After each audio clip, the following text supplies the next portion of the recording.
At the outset of this course, we defined a contract as an enforceable promise. In a unilateral contract, and in the case of promissory estoppel, therefore, one party will make a promise and that promise is enforceable. In a bilateral contract, both parties will make enforceable promises. The first question that arises is what exactly is a promise?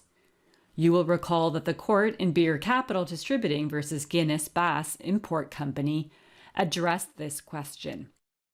It found that a promise is a manifestation of intent by the promisor to be bound.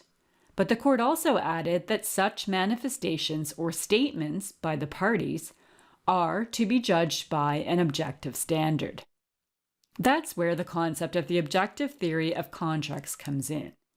So, what is this theory? The objective theory of contracts is the method that courts use when they examine the statements of one or more parties in order to determine whether or not a contract has been formed, what type of contract has been formed, and what the contractual terms are. As the reference to the term objective implies, the standard is the opposite of subjective.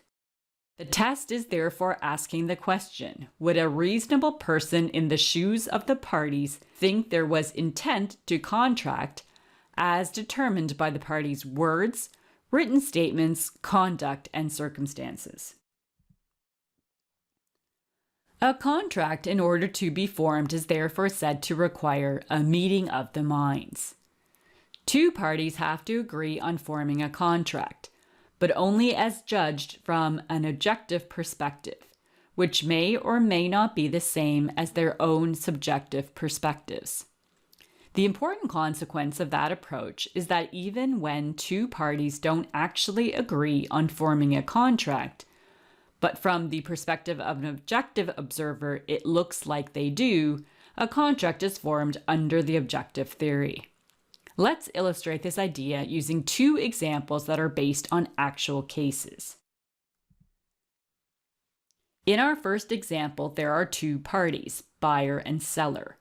The parties agree that the seller will deliver chicken to buyer. The buyer wants the chicken to be young and tender so he can fry it and serve it to the guests in his restaurant. However, he doesn't communicate these details to the seller. The seller, not being aware of the buyer's subjective needs and interpretation of the term chicken, thinks that the buyer wants stewing chicken. He therefore delivers old stringy chicken that would be suitable for stews, but not for frying. The buyer is disappointed and sues the seller. What would a court decide in this situation? According to the objective theory of contracts, the contract terms are such as a reasonable third party would understand them to be.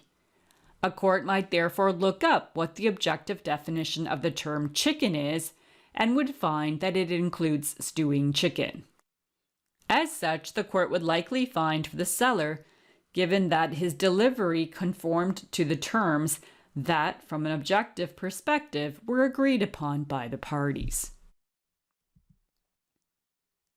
In our second example, based on a classic case, we have a buyer and seller who agree on a delivery of Hackjørenskjøtt.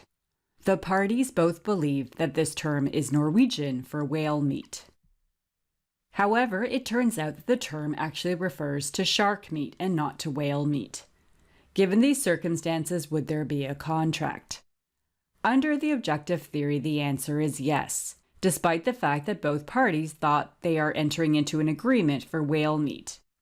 After all, from an objective perspective, the agreement was about shark meat, despite the fact that the parties were unaware of it.